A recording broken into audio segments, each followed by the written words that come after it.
Welcome, everyone. We missed you. We missed you for a few days. We were traveling the last few days, and we're back. So we will continue reading. I have other things I could talk about, but I think today we will read. And there's some things I want to talk about for which I haven't formulated my thoughts well enough. So I think I would be a little fuzzy if I explain them now. But we will explain them. So now let's do Kirtan, our life and soul. While we're waiting for all of you, we will chant. Krishna Krishna Hare Hare. Hare Ram, Ram Ram, Hare Hare. Gauranga.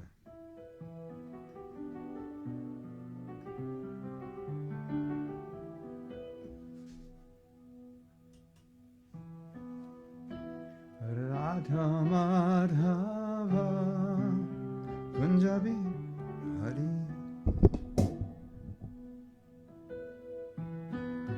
Radha Madhava Punjabi Hari Gopichana Ballabha Girivaradhari Gopijana Vallabha Girivaradhari Jasuranandana Braja Janaranjana Jasuranandana Braja Janaranjana Jasuranandana Braja Janaranjana Jasuranandana Braja Janaranjana Jamuna Tira Vanachari Jamuna Tira Vanachari Radha Madhava Kunjabi Hari Radha Madhava Kunjabi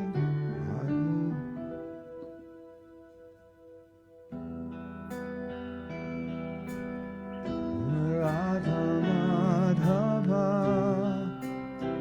Kunjabi Hari Radha Madhava Kunjabi Hari Gopijana Vallabha Girivaradhari Gopijana Vallabha Girivaradhari Suranandana Braja Janaranjana Suranandana Braja Janaranjana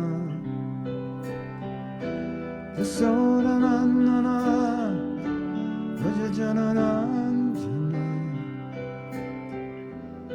Suranandana Braja Janaranjana Jamuna Tira Vanachari Jamuna Tira Vanachari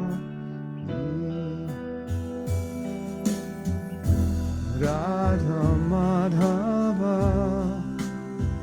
Kunjabi Hari Radha Madhava Kunjabi Gopijana Vallabha Girivaradhari Gopijana Vallabha Girivaradhari Jasodanandana Braja Janaranjana Jasodanandana Braja Janaranjana Jasodanandana Braja Janaranjana Jasodanandana Braja Janaranjana Jamuna Tira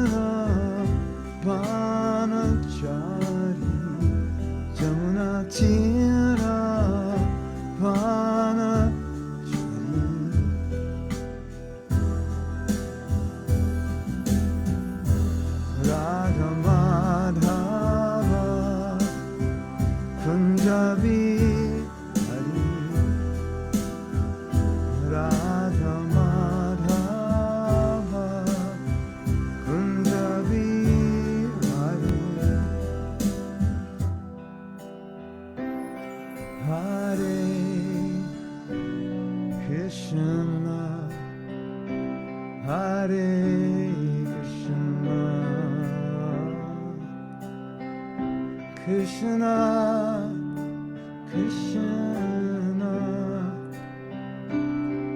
Hare Hare,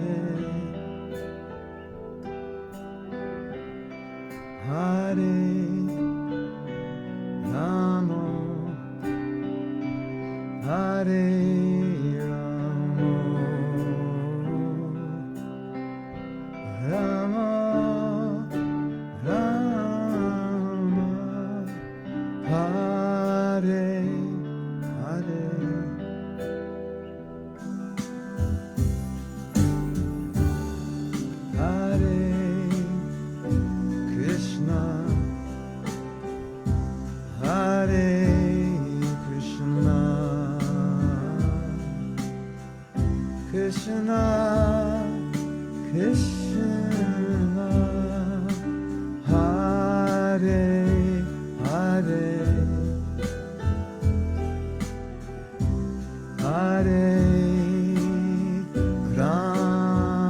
Rama Rama, Hare Hare, Hare Krishna, Hare Krishna, Krishna Krishna, Hare Hare, Hare Rama, Hare Rama, Rama Rama, Hare Hare, Hare Krishna, Hare Krishna, Krishna Krishna, Hare Hare, Hare Rama, Hare Rama, Rama Rama, Hare Hare, Hare Krishna, Hare Krishna, Krishna Krishna, Hare Hare, Hare Rama, Hare Rama, Rama Rama, Hare Hare,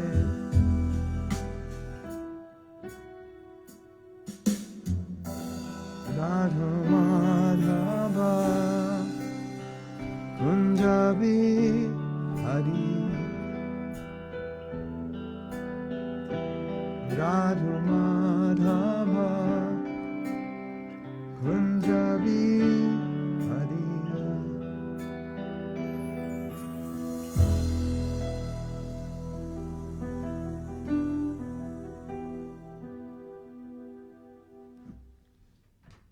Srila Prabhupada ki jai. Sri Vrindavan Dham ki jai.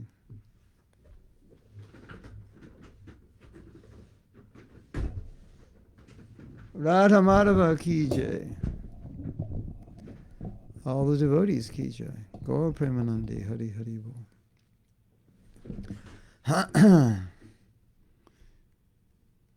Krishna is beautiful, Vrindavan is beautiful, singing about him is beautiful, writing songs about him is beautiful, everything is beautiful.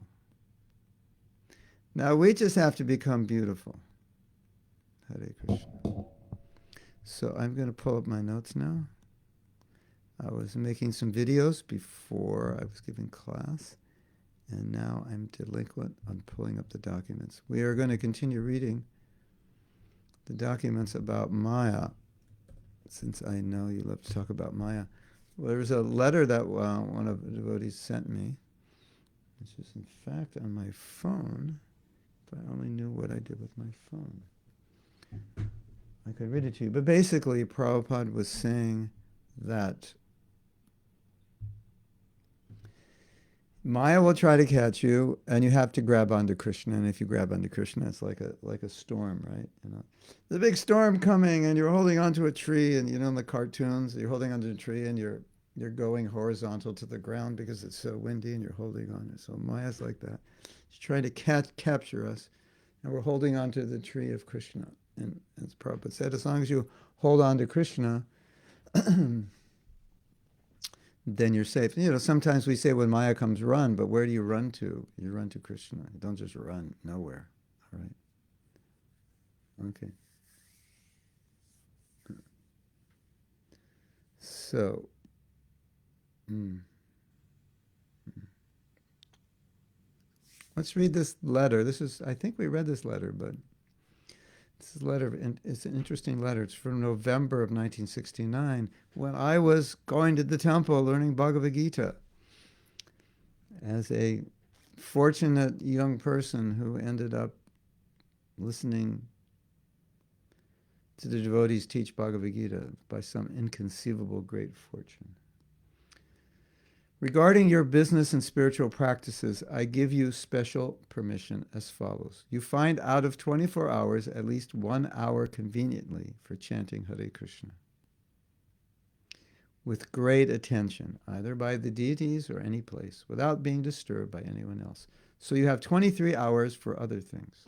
Now these 23 hours, whatever you do in them, either eating or working or sleeping, you always try to think of Krishna. He's making a special concession for this devotee. But just notice what Prabhupada is saying. Now, these 23 hours, whatever you do with them, either eating or working or sleeping, you always try to think of Krishna. That will keep you intact of Krishna consciousness.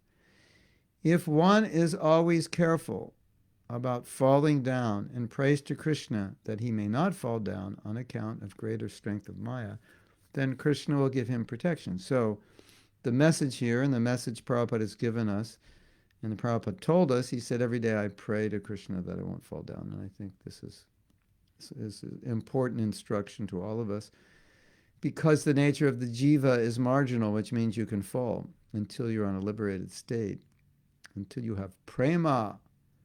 Till we have prema, we can fall. So naturally, because we can fall, just like you're walking on a tightrope or you're walking on a narrow fence or something. I used to do that when I was a kid. We'd walk on brick fences, on the brick walls, not fences. Brick walls, we'd walk on the top.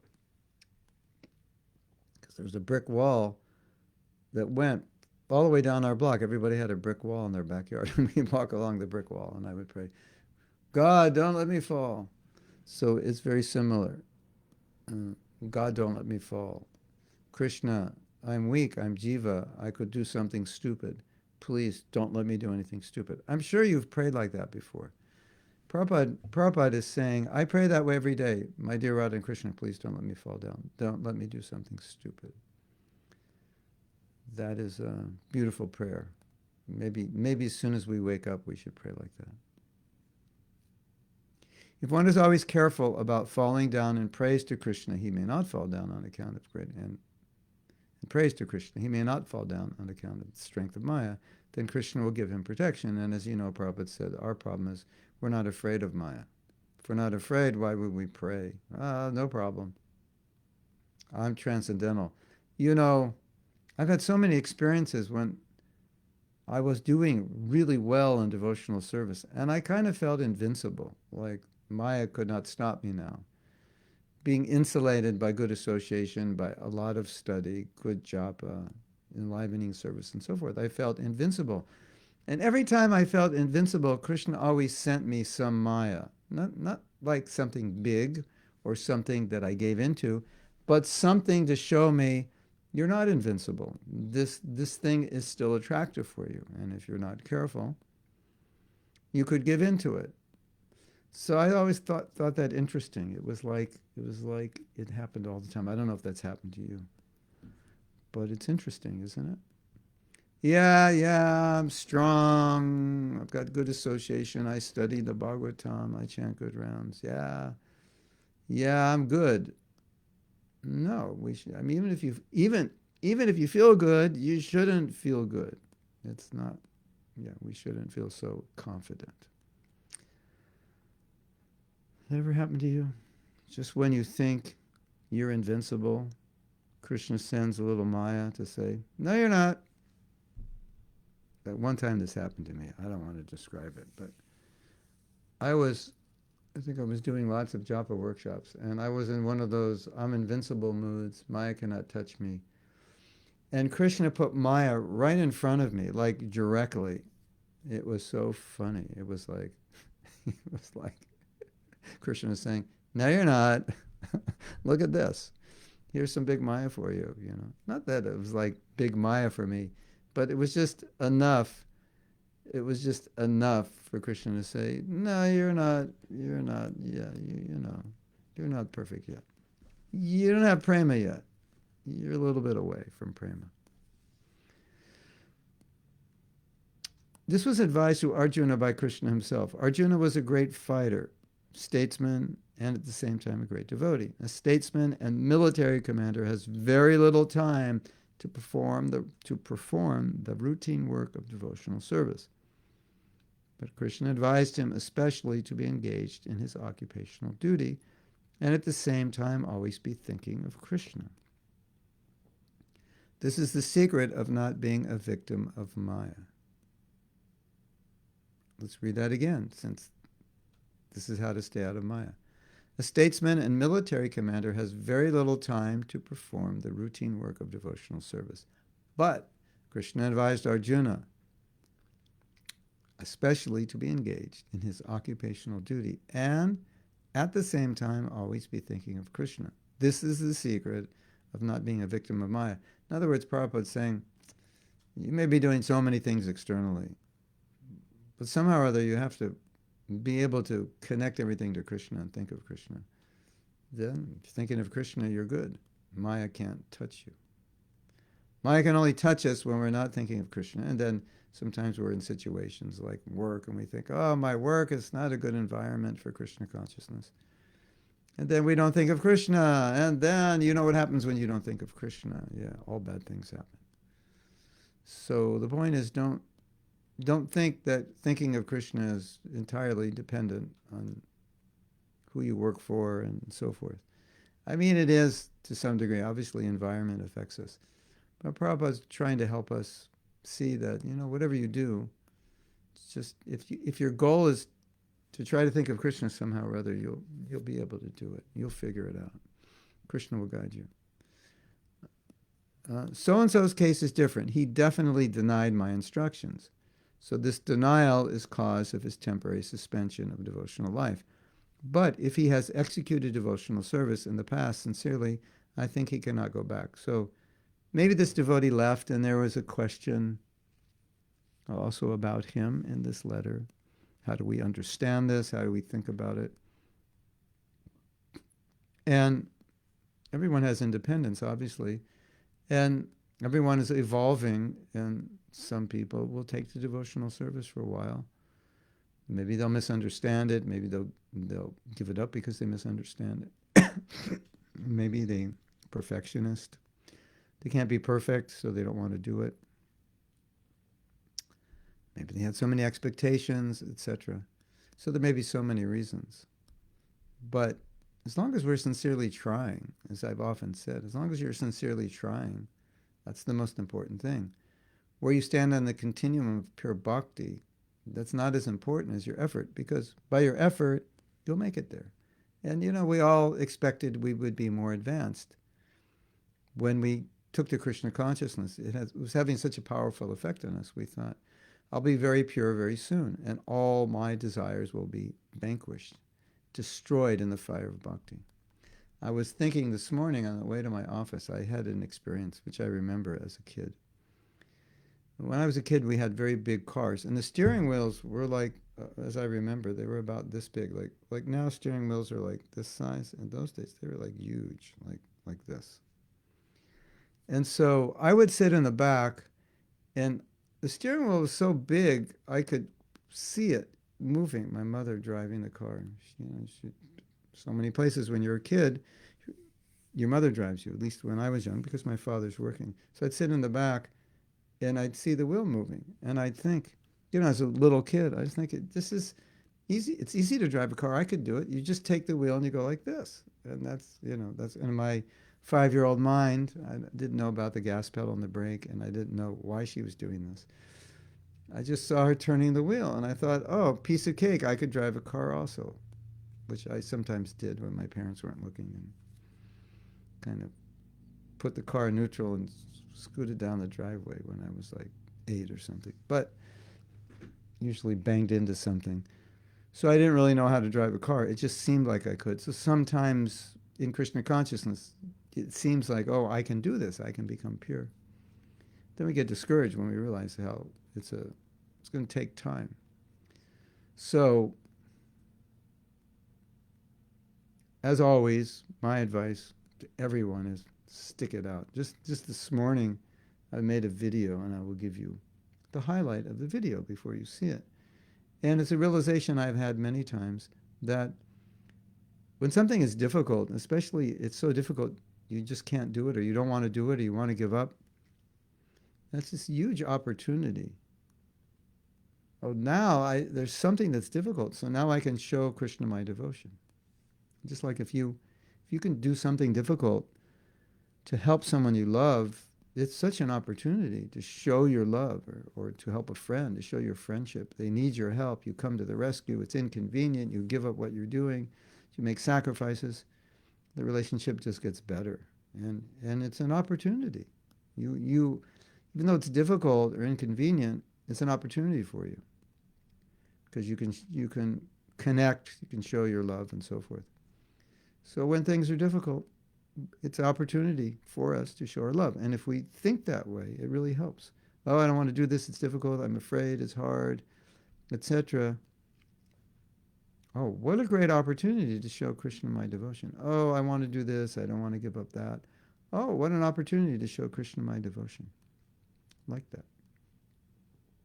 It's a good thought. It'll help you a lot. Otherwise, Maya will give you so many reasons to give up, that's for sure. And even those reasons you can see as opportunities. Oh, Maya's giving me a reason to give up. Now, this is an opportunity to face my doubts and show Krishna that I'm faithful to him. So rather than give in to doubts or excuses, if you face them, then you show your bhakti. So,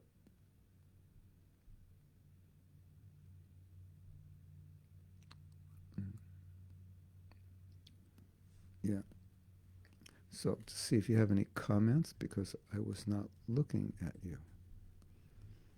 Looking at you means I have to, I look at myself because I'm on the screen. Of course, I could move the screen, so I don't have to see myself.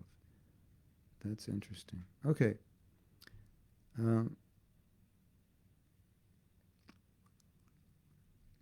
So,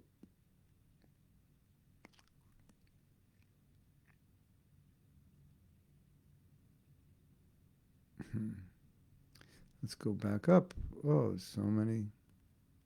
I don't want to miss you. I always don't go back up far enough and miss a comment. So I'm going back up. Bear with me. Hare Krishna to everyone. Sebastian's on the Latin American page. Fantastic. Annalise is with us. So happy to see you. Krishna Content likes my new keyboard. She's going to fly to America and try to get it from me.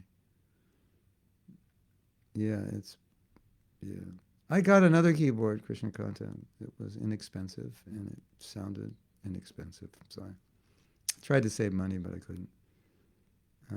Yes. So,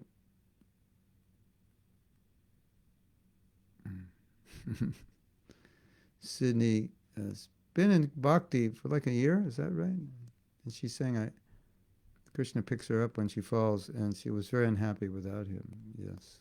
The whole world is unhappy without him.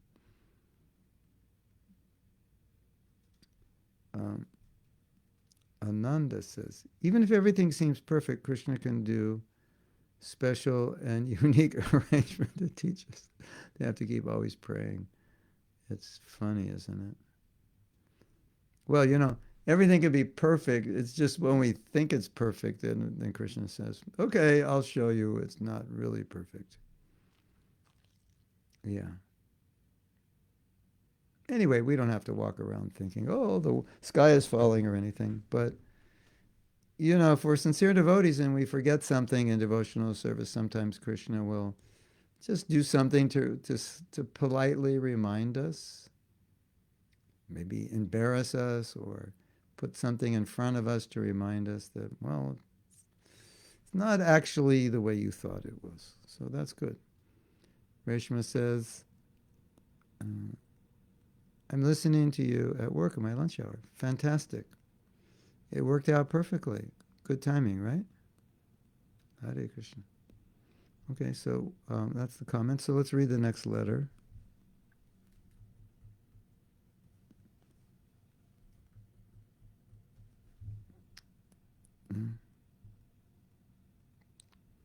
This is, no, actually the last letter, excuse me, was from October.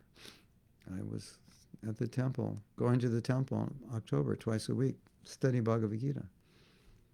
Bhagavad Gita is dangerous. It makes you, if you read Bhagavad Gita, it's dangerous. It makes you do crazy things like shave off all your head, put on bed sheets, and go out in the street and jump up and down playing these bells. Yeah, that's what Bhagavad Gita does. So you have to be careful if you read Bhagavad Gita. There are some consequences, to consider. These things could happen to you. This devotee wrote a Vyas Puja offering. He said, Prabhupada, what kind of power did you have to get us to, we're hippies, cut off our long hair, put on bed sheets, which everyone thought was weird. They still do, but they even thought it was more weird then. Now people are a bit used to monks. You see more Buddhist monks around. Put on bed sheets and jump up and down on the street and put paint on your forehead. How could someone get you to do that? Watch out. The combination of Bhagavad Gita, Prasadam, and Kirtan, it could do it to you. Be careful. I always warn people when we do Kirtan. I say, be careful. This is what happened to me. Could happen to you also. So this is November 11th. No, it's not November 11th. It is November 11th. That's what it says. 11th November, 1969. What body were you in at that time? Any new brahmacharis who come with good faith should be helped. We are living in the kingdom of Maya, so Maya's influence is very great in the material world. It is just like an epidemic. So one has to become immune very carefully by Krishna consciousness. So you are experienced now in association with devotees. And you are very sincere also. Try to help any newcomers as far as possible. So this is important because it's not only that we need to help others, which we do, of course. As Prabhupada says, we're in Maya's kingdom. So everyone is like, as soon as it's like driving, you don't pay attention. The car swerves off into the next lane. Yeah, Maya's kingdom is like that. As soon as you don't pay attention, she's right there. How can I help you? What do you want? I'm ready. Let's dance. So naturally, we have to help other devotees. The more experienced help the other devotees because Maya's she's always going to try to do something. But we also have to help ourselves. So what I got from this letter and what I often tell people is this same example Prabhupada's giving, epidemic. Maya's like an epidemic. And Prabhupada often would give that example. He said the modes of nature, that's like a disease. So we're trying to cure people from the, how did he say it? I forget how he said it. But basically, trying to cure people from this disease of the influence of the modes. The vaccination is sadhana. And so Prabhupada would say often, if you have good sadhana and you're fully engaged in service, Maya's not going to bother you. She can't bother you. There's no space. There's no gap. So when we're not, then you're giving Maya a gap. And our tendency is to be kind of blown by the winds of Maya. So we have to be careful. And I see this in my help of many, many devotees. Sometimes devotees are doing very well, but when they're not careful, they slip, just like you can slip on ice. So you have to be careful. We were in China last year around this time, maybe a few weeks later. And we went to the north of China, and it was like 26 below zero. And before we went there, they bought me all kinds of warm clothes, like 20 degree below jackets and warm sweaters and hats. And I thought, we did a program, and it was about like a 40-minute walk back to where we were staying. And I thought, well, let's walk. Let's walk back. There's snow everywhere. I was like, it's not that I like snow, but it was a good opportunity to exercise and see how I could tolerate it. But actually, I got really sick after that. I didn't tolerate it well. I got really sick. And it probably was because I took that walk. It was so cold. It was like 25 below. I'm not used to it. But that's another point. But the point was there was snow and ice everywhere. So you had to be careful, otherwise you could slip on the ice. You couldn't just walk normally. And so Maya's like that, You can't just walk normally in the material world because it's slippery, and if you're not careful, you slip.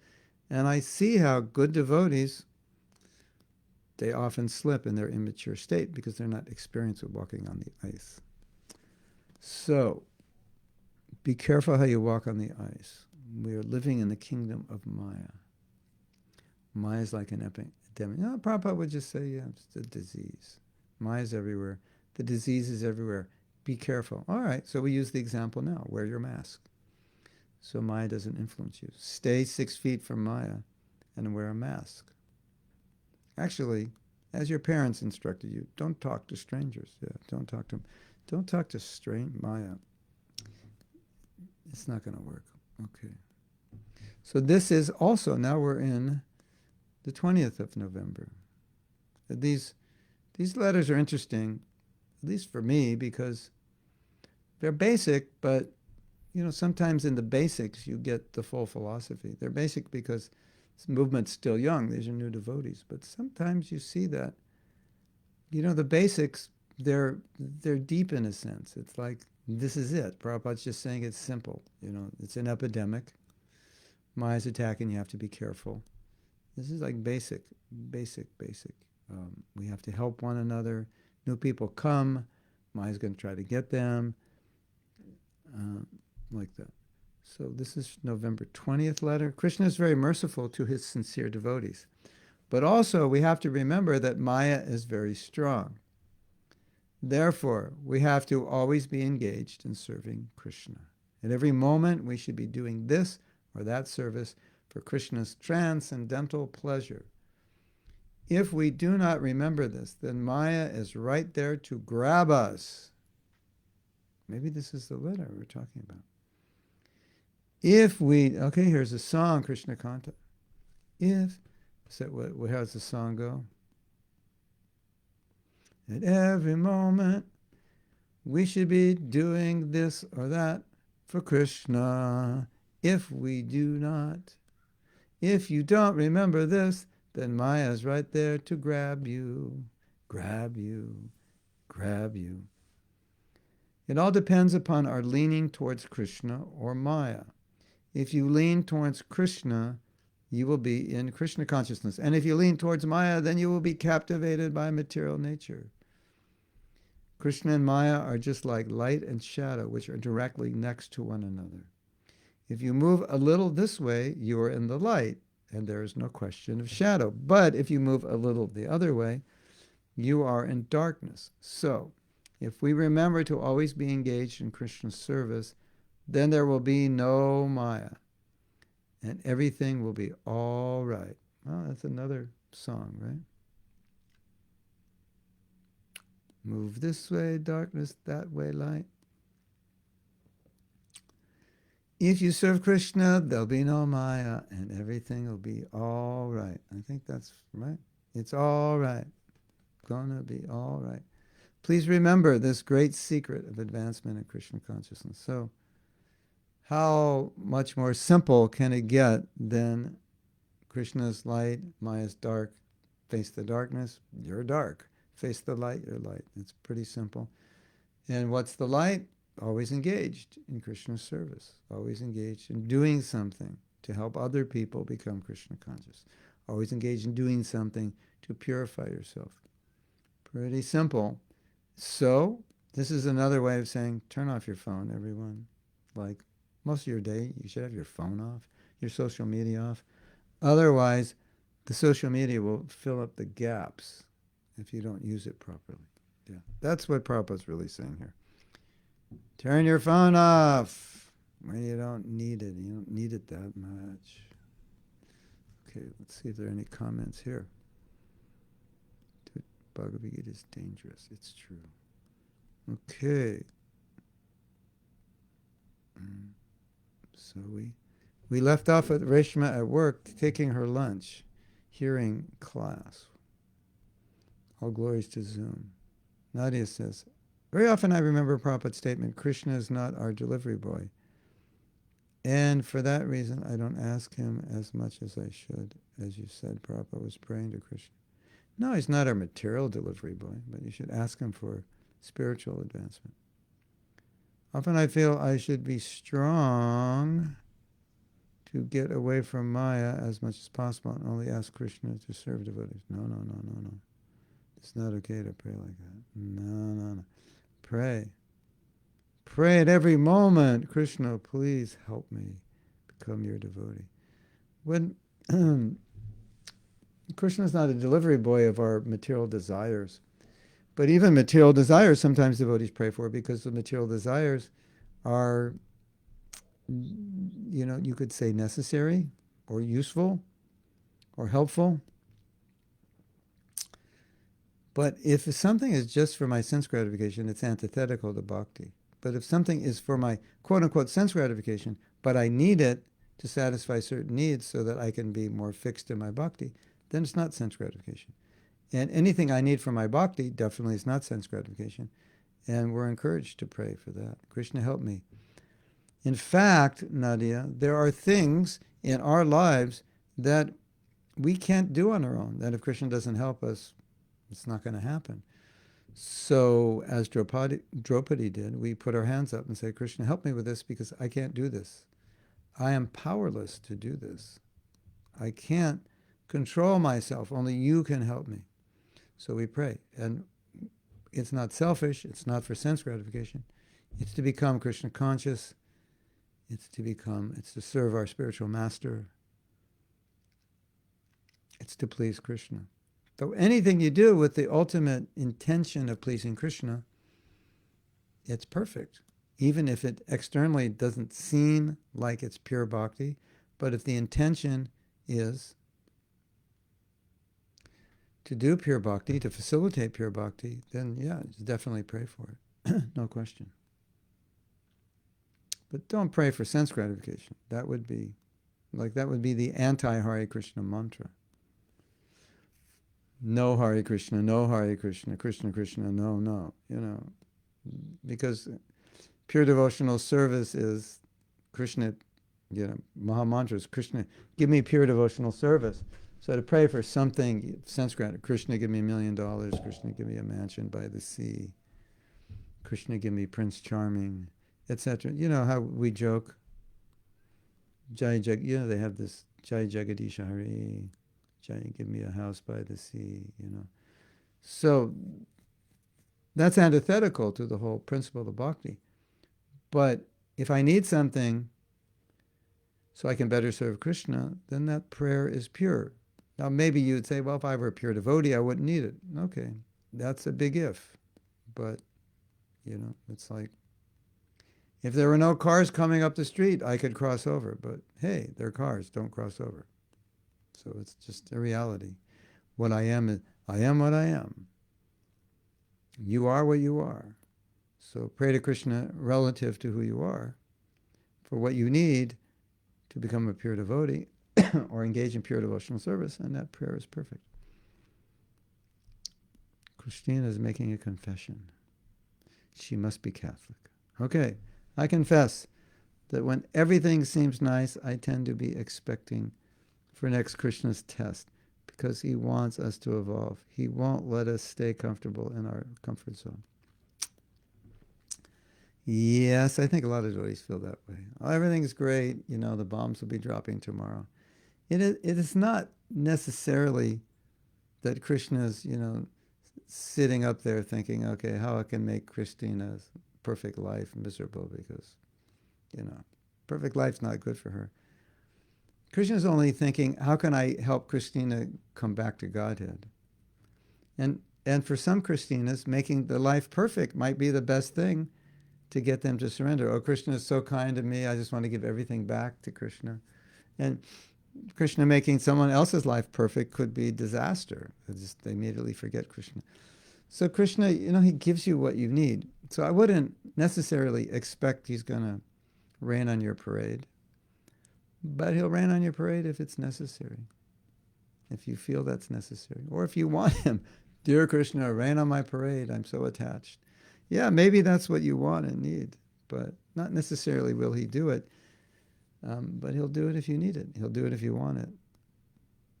Yeah. Or it might also be part of your own fear of Krishna as well. But Krishna is not like taking pleasure in making the lives of his devotees difficult. But Prabhupada said, whatever difficulty there is, the devotee thinks, oh, it's Krishna's mercy, I deserve worse. This is purifying. So that's there also. Bhagavad-Gita is dangerous. We're going to distribute books today with fellow younger devotees. You're all dangerous. You have bombs in your hand. You're destroying their material life. With younger devotees for the first time, please send us your prayers so we serve Prabhupada well and find receptive souls. Yeah, pray to meet receptive people and have fun just showing the books to people. Just showing the book is, that's also service, even if they don't take it. They see it, they touch it, they hear something from you. But yeah, we always pray for receptive people. That's good. Pray for people who take the books. Pray, Krishna, please put the right words in my mouth. What should I say? And I can give you a little tip that I always used. I would always treat people like they were my friends, like I knew them, like I would pretend. I'd go up to someone and I'd pretend, oh, this is my old friend. Because then if I pretended it was my old friend, I would treat them like my old friend, and they would feel that. And they would become very comfortable with me because they felt like I'm kind of treating them like I know them, like they're friends. Like, hey, how's it going? How you been? What's going on? Yeah, I've got this book. I think you really like it. And it was so easy because they kind of responded like friends when I treated them that way. So that's something I found useful. And Prabhupada said people should feel.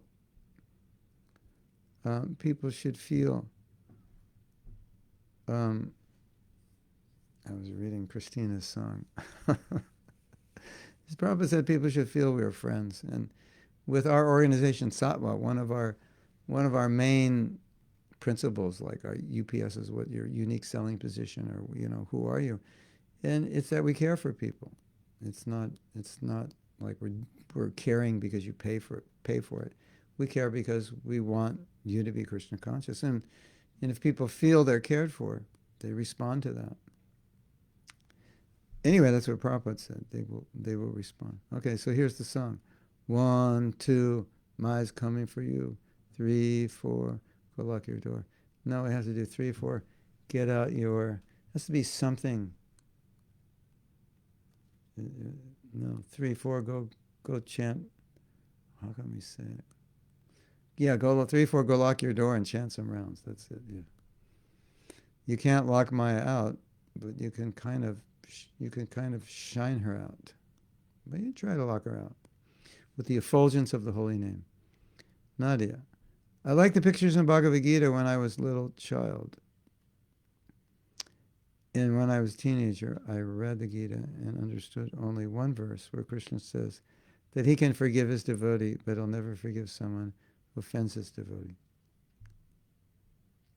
At that moment, I thought, I should definitely become a devotee so that Krishna punishes all those people who offended me. Well, for whatever reason you become a devotee, you are here. We have 2 Nadias. One, this is Nadia from Siberia, and those deities in Siberia are so beautiful. Gornitai. During the japa, we have them up on our screen during japa.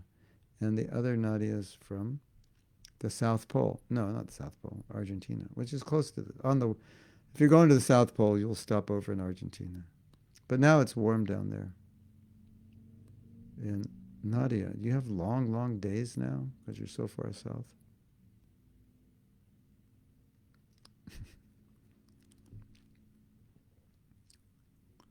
Okay. Jyotirmai says, is it possible that our taste in devotional service changes? Yes. At a point, cannot go on listening to lessons, but wanting to start learning Vaishnava. Yeah, that happens. We're humans. Read books or learn recipes. Yeah. And there's a story, Jyotirmai, just to encourage you, that variety is a spice of life. I don't know who was doing this, but some devotee was trying to create a schedule for Prabhupada, maybe a servant, and it was like very exacting, you know. At 12:06 and 3 seconds, you will do this. At 1:34 and 26 seconds, you do this. Something of that nature, very, very, very strict, military-like. And Prabhupada said, I can't do that. You know, he said, sometimes I have to play harmonium and do bhajans, sometimes this, sometimes that, variety. So yeah, that's normal. At the same time, you know, we also have routine work, so we have to do that. But variety is the spice of life. And also you'll find, Jyotirmai, some things will inspire you more than others. So maybe doing bhajans is very, very inspiring for you. So then I would suggest do it more. Wherever you get your inspiration, get it. We need it, because Maya will try to inspire us also. Is it okay to be so insistent in this prayer, Krishna, I want to go back to you, or I want to have a healthy relationship with you, I want to uncover my soul? Insistent meaning like, and if you don't give that to me, I'm blooping. Like that insistence? No, not like that. Insistence, Krishna, yeah, please help me. I want to be your pure devotee. I need your help. Yeah, that insistence good, but not like, if you don't give this to me, I'm not going to offer you any prasadam today. No, not like that. No bribing.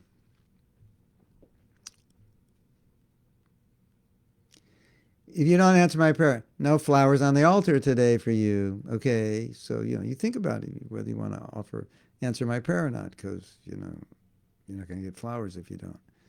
No. But and the attitude of devotee is also that Krishna will answer my prayers when I deserve, when I'm qualified.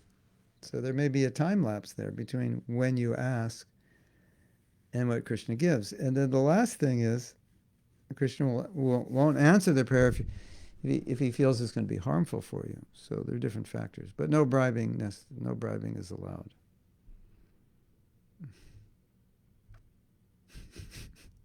That would make a funny video, wouldn't it? Devotee praying to Krishna. Now the beautiful prayer at the end of the prayer, and if you don't give this to me, I'm not offering you any prasadam today. Yeah, just treat everyone like, oh, you know, think of a friend, and when you see them, think, oh, I'll just treat her like my friend, or treat him like this friend. It really helps, because people feel your motives, and if they feel comfortable with you, they're more inclined to take a book and reciprocate. Motivation is to go back to Krishna.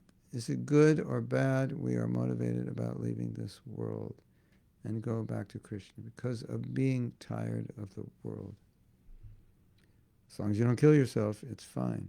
Or is it better that our motivation is that we get attracted to Krishna and Krishna Loka more than this world? Well, it's an interesting question, because the answer to this question is really, where are you at right now?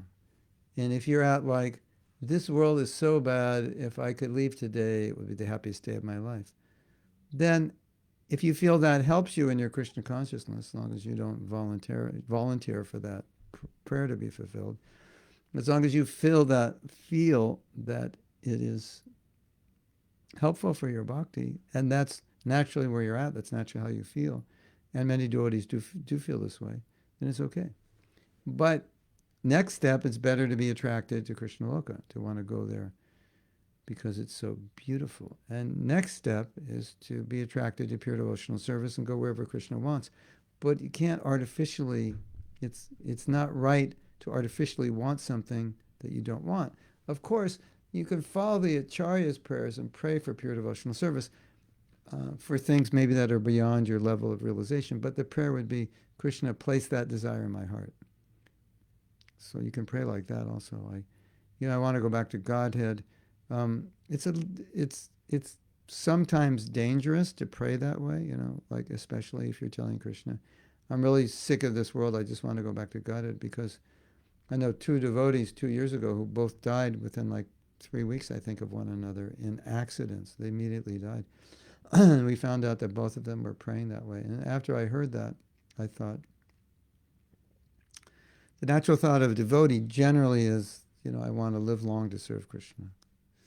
And Krishna, I want to go back to Godhead, but it's up to you, whatever you want. That's probably better than I want to go. And I'd really like to go, like, can we do it this weekend? You know? And then we get the bad news that Nadia was gotten a big truck ran her over when she was walking across the street, and she instantly died and went back to Godhead. So, you know, I would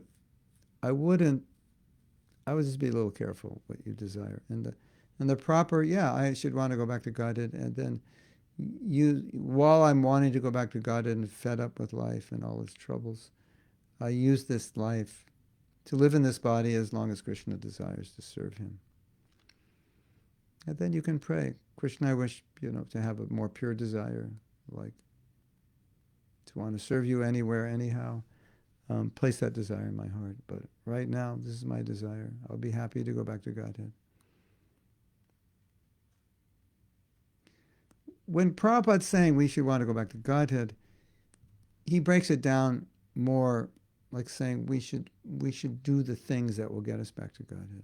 That's the idea. Because, you know, Prabhupada saw devotees being lax in their bhakti. So to do the things that will get you back to Godhead. So if you want to go back to Godhead, in Prabhupada's book, it will look like you're serious about Krishna consciousness. That's what it'll look like. And that shows that you want to go back. Not just like, I want to go back and just get me out of here. I don't want to do any more sadhana. That's not what Prabhupada means. Krishna Kanta. Have you ever heard a song called Instant Karma by John Lennon? I think it came out after I became a devotee, and then from like 1969 to like 1983 or 1970, I don't know what was going on in the pop music world. Never heard anything. I think it can be adapted for Maya is Gonna Get You. It's a piano song. No, Instant Karma. Maya's going to get, all right. I'll have to make a note of it. Write it down on my list of things that I have no time to do. I'm going to write down this song. We have different lists. One list is things I have no time to do. The other list is, another list is things I don't want to do.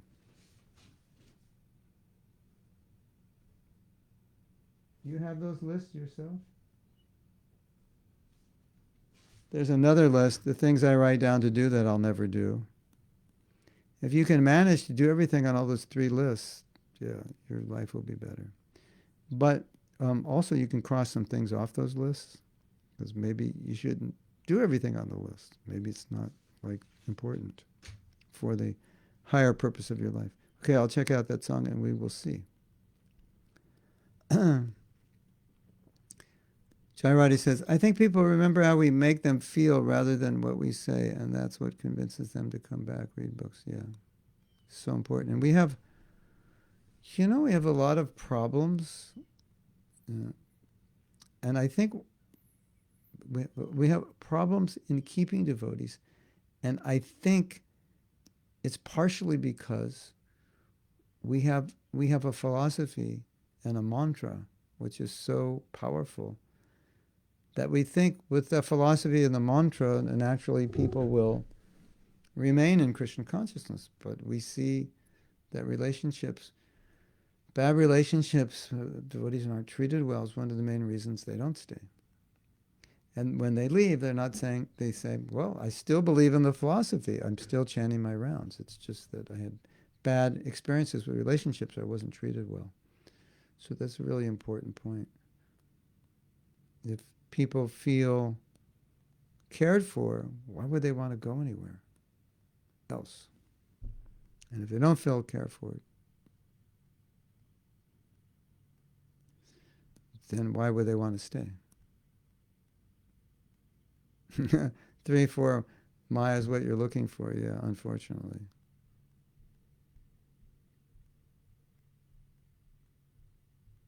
There's another song, Christina, yeah, it's by the band. What was this band when I was young? Oh, what was the name of the band? I forgot. It's on the tip of my tongue. This is really crazy, bizarre band, and they had a song about Vietnam. 1, 2, what are we fighting for? like that. That song would go good with this, Maya. Why can't I remember the name? I don't think any of you would know the song, but it was like this bunch of revolutionary hippies just singing revolutionary songs, but really funny, making it funny. I'll remember their name at some point. No real benefit to you, but that song would work, I think. Country Joe and the Fish. That's it. I think that would work also. Okay, now we're going to take a poll. Have any of you ever heard? Any of you ever heard of Country Joe and the Fish?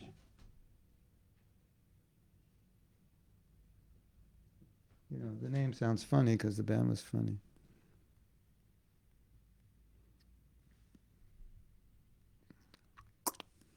Nadi says, I treat Krishna as the only real friend, but sometimes that's dangerous due to familiarity.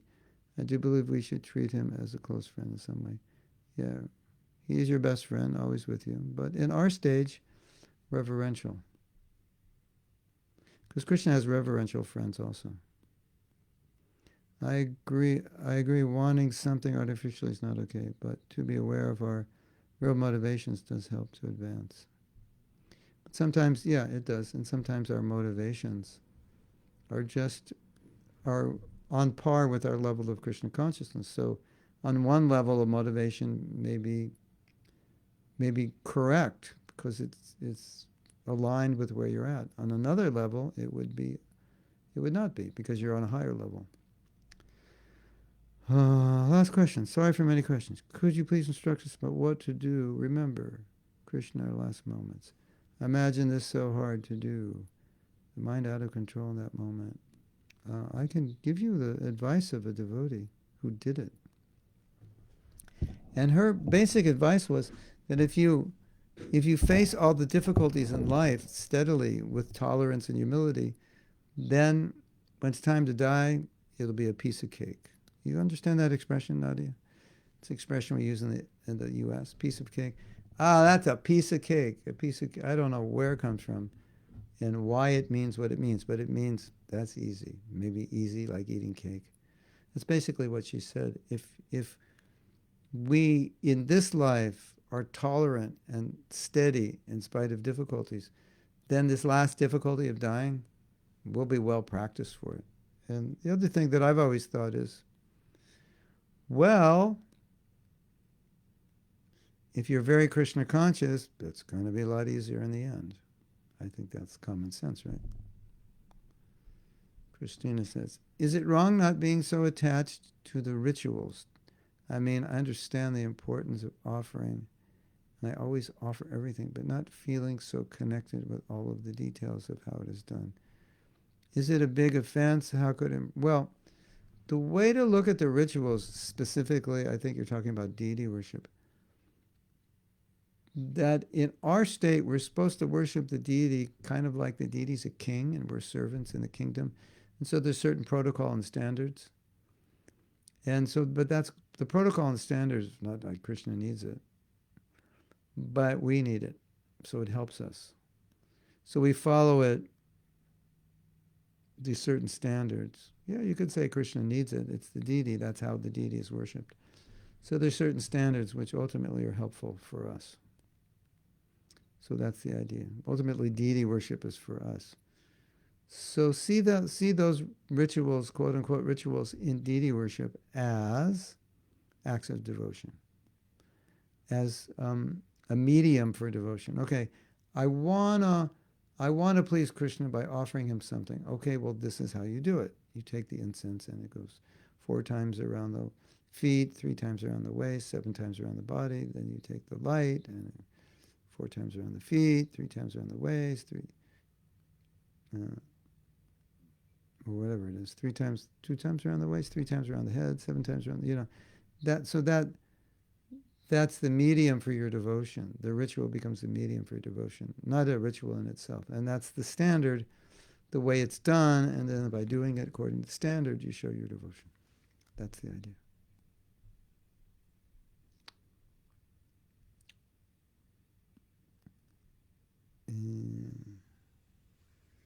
So some Krishna says, sometimes a list of things we have no time to do and a list of things we don't want to do. It's the same list. Yeah. Well, if you don't want to do it, you won't have time to do it. And if you want to do it, you will have time to do it. And you know that's true. Because when was the last time you skipped a meal and forgot to sleep? Right. Forgot to do some other things. But that, nope, didn't skip that. So yeah, that's a funny point. Why don't I feel that connection? Maybe because you're seeing it as ritual. Maybe you're seeing it as ritual. So see it as devotion. Okay, this is, if I want to please Krishna, and that's my devotion, he wants his food on a plate. He wants tulsi on, if you have tulsi, or you can put tulsi in your mind on, and whatever else is done. He wants incense offered with it, and that's all your devotion. Now, having said that, Christina, it is a fact that some people are very attracted to ritual. It inspires them. They like, Om Pavitra Pavitra Vas, take the rice, throw it, take the sesame and barley and throw it and do the yagyas and the mantras. Om Tat Vishnu Paramam Para Sharapasanti Suryayaha Divivi Chakyaratatashnuya. Like that. They just love it. More rituals, the better. They could be doing rituals like for 10 lifetimes and they would be completely happy. But some people are just the opposite. And so understand the rituals are the way Krishna wants it done. Just like if you are going to cook for me and I say, well, I would just like baked vegetables. I'm happy with baked vegetables. And you'll say, well, how do you want them baked? You want me to cut them up and put them in a pan and put that in the oven? You want me to put aluminum foil around it? If you have gold foil, that'd be better. Healthier. Do they make such a thing? Gold foil. I think maybe copper foil they make. So I'm telling you how to do it. And you're like, but this is getting in the way of my devotion because I just want to like deep fry everything and then put sour cream on it and throw some sugar and tons of chili and everything because I can express myself. Then I feel the devotion. There's no restriction. Now you're telling me I have to bake it at this temperature, cut it at this size, put this on it. Oh, so restrictive. It's such a ritual. So see it like that. That this will please Krishna. This is the way he wants it. And that's what bhakti means, pleasing Krishna. So it's not the way you want to do it. It's the way Krishna wants it done. Okay? I am so upset. I've got my new internet and it's still like chugging along. Chug, chug, chug, chug. What to do? So I hope that answers your question.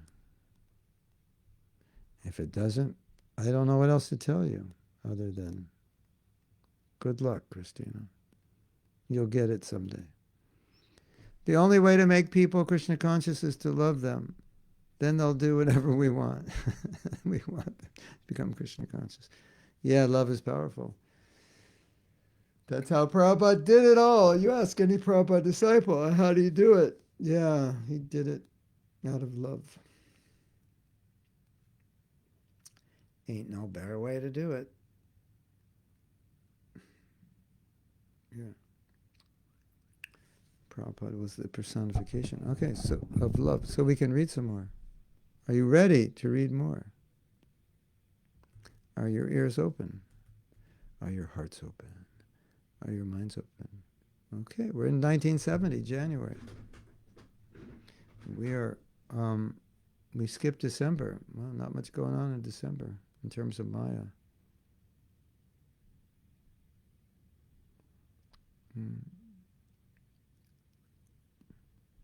So this is January 30th, 1970. Where were you? What were you doing?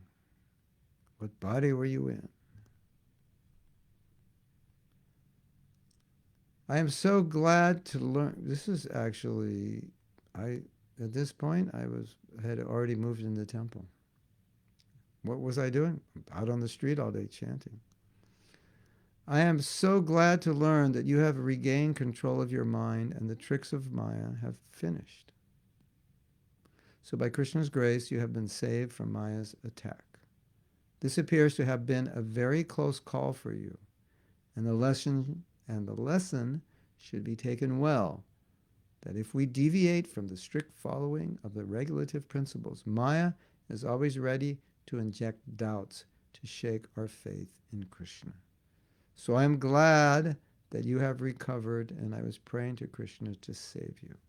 Yeah, so this is an important point. One of the weapons, one of the weapons of Maya is to put doubts in the minds of devotees.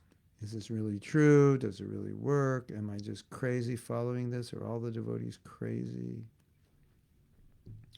Why did Prabhupada say this or that? It's like, unlimited doubts.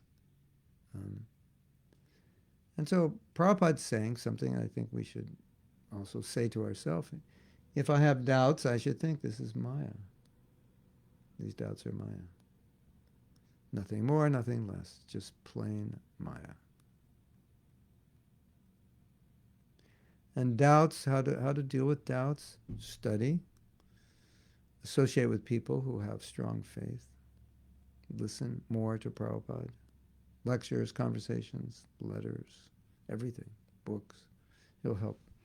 Okay.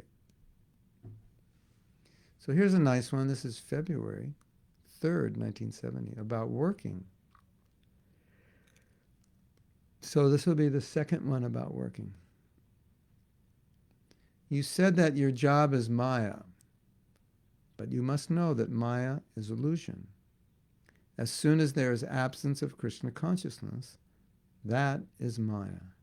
But you are working just to help push Krishna's interest. Therefore, it is not Maya. In the Bhakti Rasamrita Sindhu, Rupa Goswami Prabhupada has recommended anything dovetailed in Krishna consciousness is real renouncement. The Mayavadi's renouncement with an ambition of becoming one with the Supreme is called false renunciation. They renounce the world for a greater sense gratification. To maintain an ambition of becoming one with the Supreme is the top-rank sense gratification. Whereas a person in all kinds of apparently material works, but ultimately the beneficiary is Krishna, is in a great position of renunciation, greater position of renunciation than the Mayavadis. So do not forget Krishna in any circumstance of life, and Krishna will save you from all pitfalls of material existence. So this theme is coming up a lot. If you remember all the letters we read over the last month or two about Maya, this theme of, Krishna's everywhere, but you have to see it. And there's no Maya's not geographical. Oh, my job is Maya. The demographics and logistics of Maya, or the geography of Maya. It's not exactly the geography of Maya. Because what Prabhupada is saying here, saying, look if you're a Mayavadi, you renounce the world and try to become God, which is the ultimate sense gratification. So actually, you're not out of Maya, but you're more in Maya than if you're working at some job. But what do you do with your work? You help spread Krishna consciousness with the fruits of your work. So you're much better off. You're more renounced. You're the greater renunciate than the Mayavadis. You're giving some of the fruits of your work to Krishna. So your work is not Maya. So where does Maya live? Who knows? Raise your hand if you know her. I know, Prabhu. She lives in my mind. She lives in my heart. She lives in my senses. She lives in my intelligence. That's true. But she doesn't have to. Where does Maya live? She lives wherever Krishna doesn't live. Where does Krishna live? Well, wherever Krishna lives, Maya doesn't live. It's not like Maya lives at your work or, doesn't doesn't exist at a temple. You can go to a temple and be in Maya. You can go to work and be completely Krishna conscious. So that's a simple point, but it's important to understand. Because if we don't understand that, then we can blame certain situations. We can blame our lack of Krishna consciousness on certain situations. And no doubt some situations are better. And Prabhupada's not denying that. But at the same time, he's always saying you make the best use of a bad bargain. So whatever situation you're in, at least you can be more Krishna conscious. That we know, right? Maybe this is not the ideal situation, but I can be more Krishna conscious in any situation. I just have to consider how to see Krishna consciousness, how to see Krishna in that situation. Okay, Gurnish is the expert. Reminded me of things that I once upon a time said that I sometimes forget that I said. Once you had said that it takes buckets of blood to make someone a devotee. That was Srila Bhaktisiddhanta, tons of blood. We spend something to that nature, tons of blood to make one devotee. So much patience and affection. You have mercifully done all that for us. Well, Prabhupada did it for us, so I could only follow in his footsteps, and hopefully you will follow in his footsteps also. Sometimes trying to make people Krishna conscious is the thankless task, because you give them good advice and they do the opposite. Just thinking, what can I do? How can I help this person? You just keep trying. They may follow, they may not follow. What can you do? It's just how it is. For better, for worse. Krishna was more pleased with Mother Yasoda's reproaches than the ritual chants of the Brahmanas. Yes. So when you're very advanced, Christina, you can put an offering on the altar and you can tell Krishna, I'm not giving any incense because I don't feel like it. And I'm not going to chant these mantras because I don't feel like it. You just eat this, okay? I'm giving this for you to eat. You need to eat and you eat it. So when you have prema, you can do that. So work on it, because it sounds like you want to do that. Work on getting prema. Until you get prema, no, you can't do that. Sanatana Goswami did that because he didn't have the facility to offer nice prasadam. So he's offering like chapatis without salt, ghee, and just hard and dry. And his deity spoke to him and said, Sanatan, what's up? What's up with the chapatis? You could at least put some salt on it. I don't know how Krishna said it, It must have been kind of funny. And Sanatan said, I'm really old, and it's like for me to move around and get salt and you could make it a colloquial thing, Hey, Sanatan, what's up with the chapati? And Sanatan said, give me a break, I'm an old man. So it was something like that, Can imagine the conversation. Must have been funny. And Sanatan saying, it's all I have, take it or leave it, And then Prabhupada said, no, Krishna ate it because it was bhakti. So when you're on that level, then you don't need the ritual, because everything is saturated with your love, and you could do that. You can chastise Krishna. But until then, hold off. Nadi says, once you said that Vrindavan is not a place on the map, but a state of consciousness. The same with Maya. Yeah, it's true. Krishna consciousness is not a place on the map. It's a state of consciousness. Vrindavan is a state of consciousness. Mayapur is a state of consciousness. And Mayapur and Maya is a state of consciousness also. So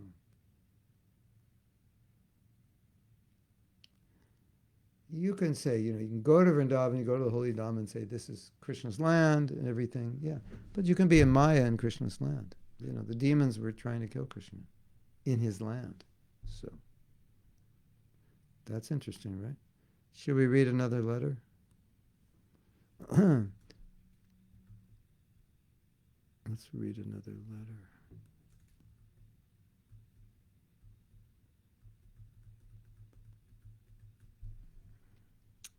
This is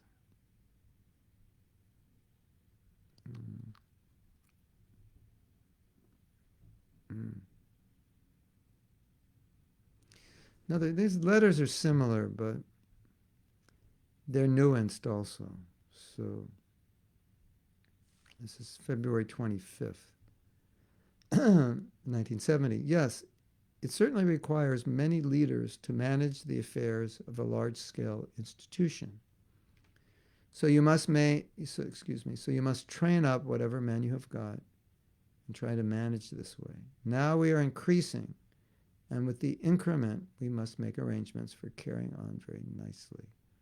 At the same time, we should see that all members are chanting regularly. Regularly. That is our strength, and following the regulative principles strictly. Maya is very strong. If we do not keep ourselves fit by chanting Hare Krishna, we may fall victim at any moment. Hare Krishna. Yeah, so this is the theme. This is the theme. Maya's going to grab you. Maya's running after you. But, yeah, Prabhupada's giving an example here where we could use it as a physical example. He's saying if you don't keep yourself fit, Maya's going to get you. Don't keep yourself healthy, COVID's going to get you. Your immune system is weak, COVID's going to get you. And you may get COVID at any moment. You don't know. None of us know. So, similarly, if we have a weak spiritual immune system, Maya will get us. That's the idea.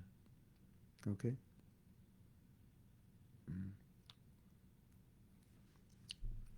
Okay. Okay, let's read something technical. This is March 2nd,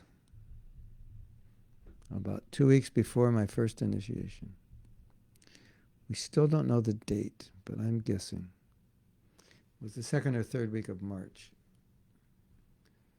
The pradhan is the ingredient part of the material energy. Yes, Maya is covering all the material energies. Therefore, one who is materially advanced, covered with riches, covered with learning, covered with fame, or covered with any material opulences, is understood to be covered with Maya. Srila Bhaktivinoda says, Jari Vidya Jato Mayara Vaibhav. Boibab. Jodo Vidya Joto Mayar. Mayara Vibhav. Mayar Vibhav. The material opulences are expansions of Maya's influence. As such, according to Vedic process, one voluntarily renounces the material opulences. The Goswamis left their government service, and there are many other instances. Bharat Maharaj left his kingdom, and Lord Buddha left his kingdom. These are all different attempts to get out of Maya's influence. But our philosophy is that things employed in Krishna's service have no more influence of Maya. Therefore, it is called Chinmaya, or spiritual. Spiritual means complete knowledge. One who can follow the instructions of Isopanishad can understand that nothing belongs to Maya, but everything belongs to Krishna. This knowledge is Krishna consciousness. Yes. So, in the second canto of the Bhagavatam, Prabhupada explains Maya has two potencies. One is to cover, and one is to cover your knowledge. One is to throw you in illusion, and one is to cover. Now, Prabhupada's talking here about the covering. What does he say? Maya will cover you with wealth, with learning, with fame, all material opulences, any material opulence. And then you'll think, oh, everything is good, everything is fine. So that's the covering of Maya. So when you're covered, then it's like they have this program called recovery, 12-step recovery. So covered, recovery basically means to uncover what got covered. So in Krishna consciousness, we're in spiritual recovery because we're trying to recover our original state of consciousness, which has been covered by Maya. So we won't call it spiritual unrecovering. We will call it spiritual recovery, recovering our original consciousness. That's what it is. So we're in spiritual recovery. Okay.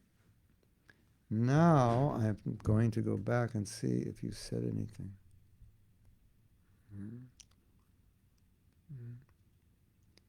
If we have a weak spiritual immune system, Maya will get us. And Ganesha says she promises to follow. And she's promising for all of you. She said, we promise. So it means you've all just promised. Okay, we'll read one more letter. These are all similar, but helpful. This is 1970, March 6th. This is to Malati. It is not surprising that you feel the competition of Maya very keen, because we are in the midst of the ocean of Maya. Just as if, when you are in the ocean, you say, oh, there is water all around. That is the ocean. So you must have a boat, very strong, and Krishna is the nicest boat to carry you over the ocean of Maya. The ocean will reduce to become a pit left by the hoof of a cow by the grace of Krishna. In other words, a lot of prayers, a lot of analogies of the ocean are used in Sanskrit, in our scripture. And one of the main analogies is that the ocean represents the material world, and the spiritual master helps you cross that ocean. So you have the boat, the favorable breezes, the captain, the boat, the Vedas. I think it's the boat, the breezes are the instructions. Captain is the spiritual master.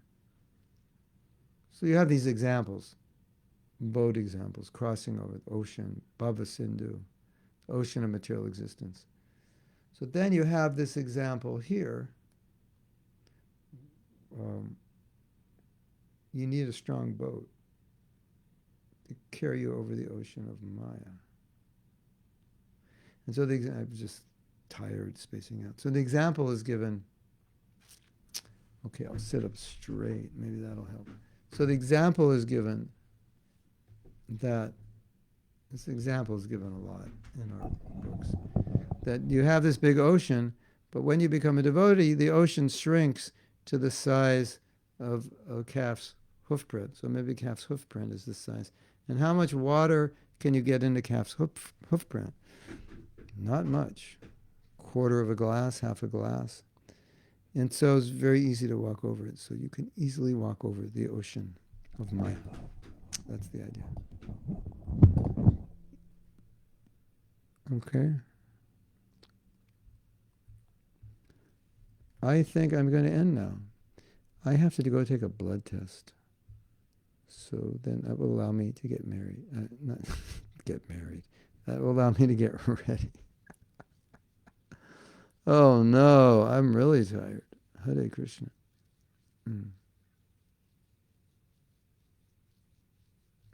Okay? Will you allow me to go now and get ready? I don't think I can say anything else. Yeah. I think if I say anything else, I may say something strange, right? Like I have to get married instead of get a blood test. I have to, I think we're married to a lot of things, unfortunately. We should be married to Krishna conscious things. Okay, everyone. Hare Krishna to all of you. And I don't know what's happening tomorrow. Anybody know? I don't know where I put my phone to tell you. This is a surprise to me. Oh, my phone's right in front of me, right where I left it. You ever look for something and you can't find it? Because it's right where you left it, and that's why you can't find it? Well, that just happened to me. I want to see what's going on this weekend.